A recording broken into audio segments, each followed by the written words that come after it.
G'day mate, and welcome to my review of Ty the Tasmanian Tiger. Ty the Tasmanian Tiger is a 3D collectathon about an Australian tiger named Ty.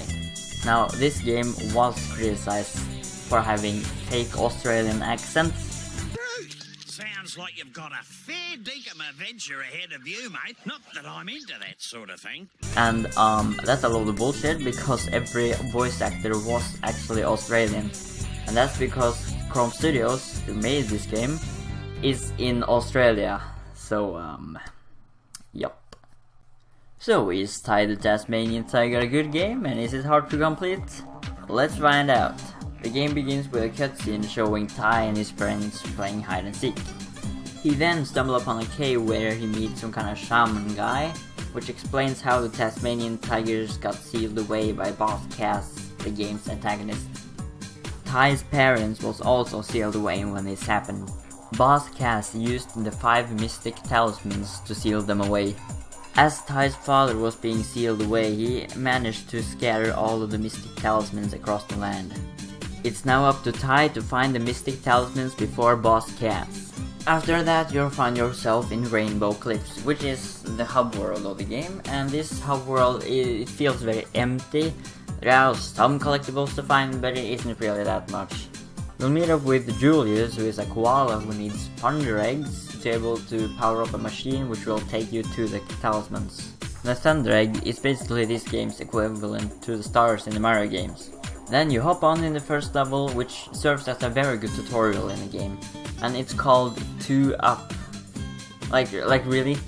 That's the name you're gonna choose for the first level? 2 Up? Like seriously?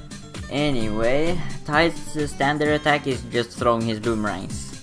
He also have a biting move, which you can use to home in on spy eggs to reach new areas.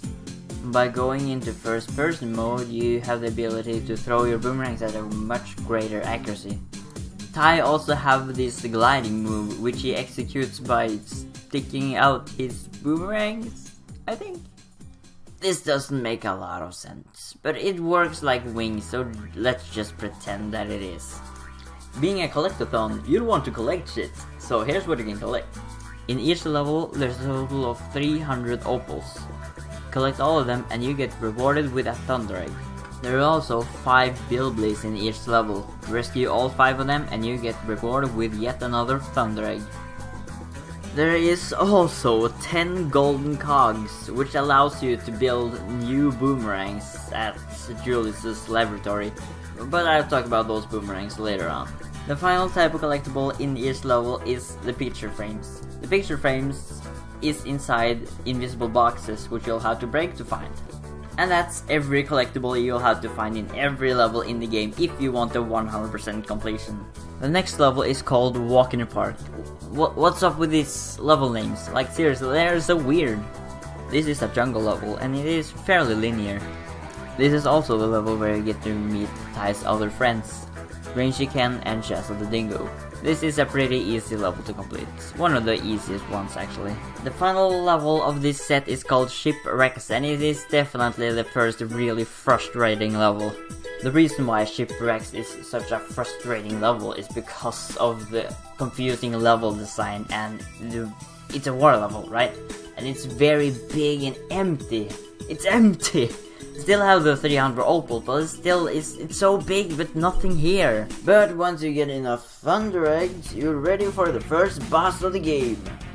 Now this first boss of the game is just a big ball and it's forgettable at best. You just make him run into a few things and he's dead. He also just loves to scream into the microphone.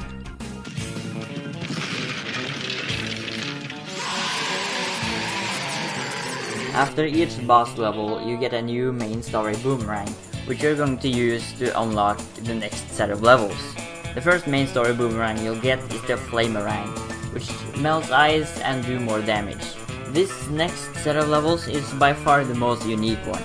This set contains a river level, a snow level, and a level on the Great Australian Outback. This is it, the wide open outback. What a glorious view! Lots of sand, red earth and rock, and some more sand, and another rock, and more I'm not gonna lie, but that introduction actually made me laugh. Now this level changes the gameplay drastically, but in the right direction. You're riding this big ball, and that's it. It is specifically one part in this level that I really enjoy. You meet up with Ranger Ken and you do some mission for him, and after that... On your mate, you did it. Look at those beautiful animals. This level is not that hard to complete. It is actually very easy. Just ram into every crate, cause one crate, one opal. Get all 300 of them. And just ram into everything and destroy everything. And then you complete the level. It's actually one of the easiest levels to complete, and definitely the easiest of the second set of levels. The snow level of this set is called Snow Worries. Snow Worries, wow, these names. Well, anyway, this is one of the more frustrating levels. It is very hard, but it isn't really because of bad level design. It's just like the forest winter area is very maze-like, making it really hard to navigate and find out where you haven't been. By far one of the hardest levels to complete. The river level is my favorite level. It's called Bridge of the River Ty. G'day, Ty. Welcome to the Billabong. What the heck is a billabong? The part that I love the most about this level is definitely the music that plays on in the background.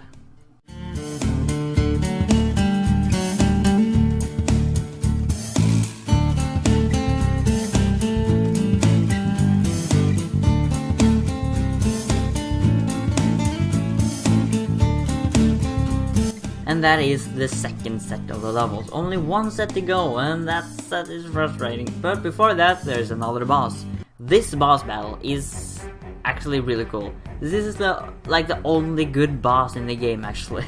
It is a very short boss though, but it is unlike any other boss I've fought in a video game before. It's very unique and have a lot of cool ideas. After the second boss fight, you get the second story, Boomerang, which is the Frosty Rang, which freezes enemies and puts out fires somehow. I mean, shouldn't the Frosty Rang melt in the fire? Anyway, the final zero level contains another jungle level, another snow level, and another water level. I really like the jungle level, it's fairly linear. In this level, you are accompanied by a liar bear who is unable to tell the truth. Howdy ho! The name's Lenny. Lenny the Liar Bird. Ooh, we have got some trouble in this dusty old desert. Don't you mean rainforest?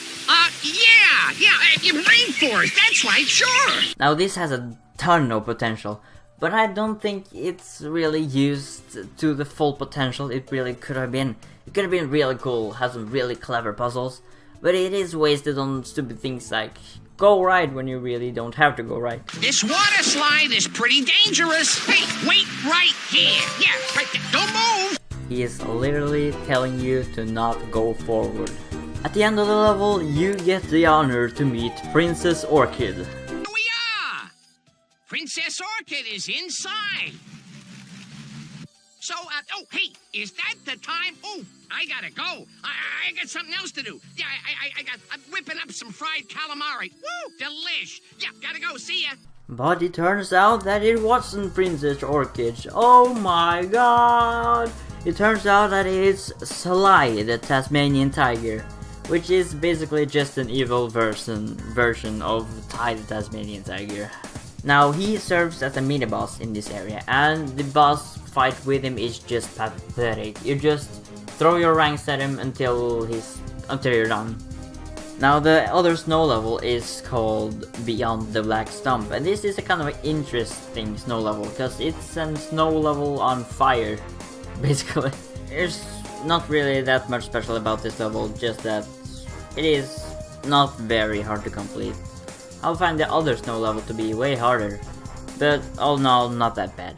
But the final level is the water level I was talking about, and this is easily the worst level in the game, called Rex Marks the Spot. Easily the worst one, because, well, it is the biggest map, and it's just the whole map is just a series of just a lot of islands. You have to go on every single one of them to find everything. It's so big, and it takes like crossing the map takes like 2 entire minutes. It's way too big, and I really don't like it at all. Easily the most frustrating level in the game. The third boss fight is nothing to write home about. It is a giant robot. Seems cool enough, but it really isn't. It's controlled by Fluffy, which is a character that is in the game for like 10 seconds. After that boss, you get the third talisman, there's 2 to go, and you get yet another story boomerang, which is the Sappy Rang. It's an electrical boomerang, which you use to just power up a generator, and then you get to the final part of the game. The final level is very boring, and I find it very forgettable.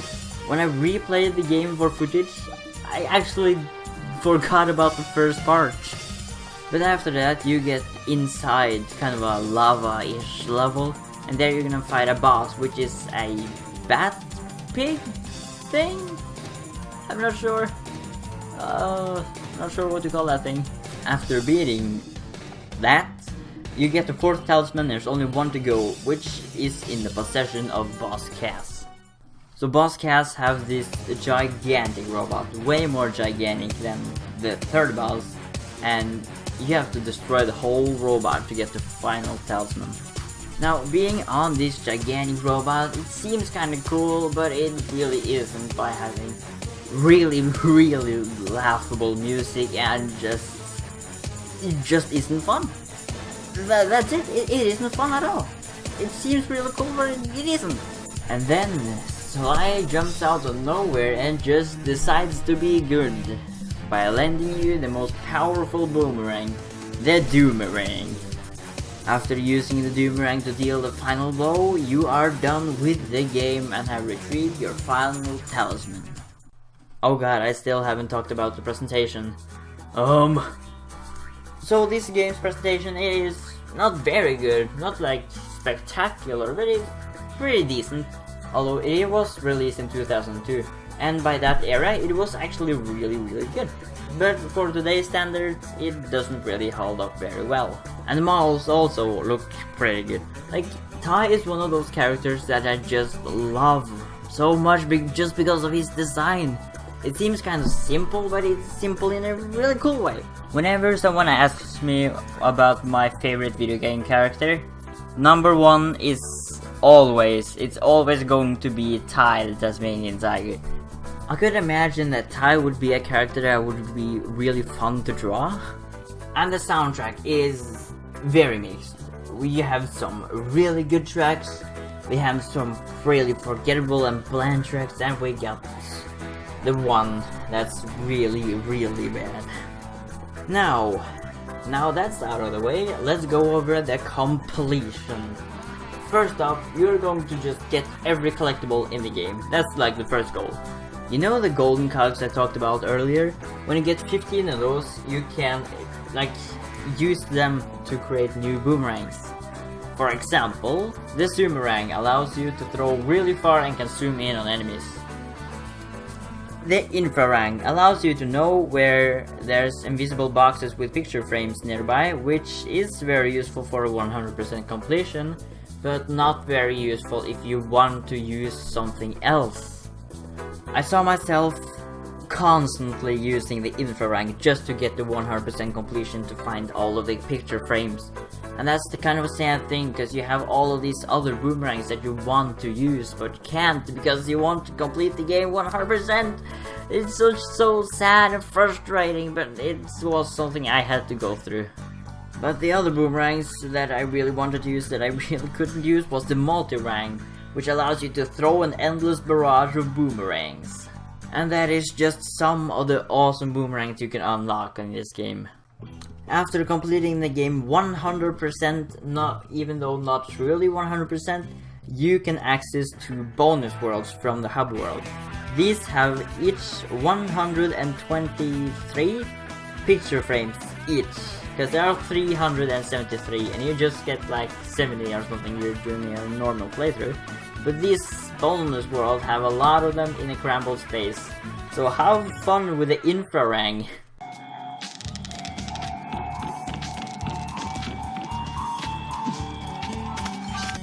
Also, in the hub world Rainbow Cliffs, you can find rainbow scales. If you manage to find all 25 of them, your health bar will be doubled, which is a very good thing, even though you're already beaten the game, so it's not really that useful. And I had to suffer even more because I had the Steam version, which means that I have to get all of the achievements for the game as well.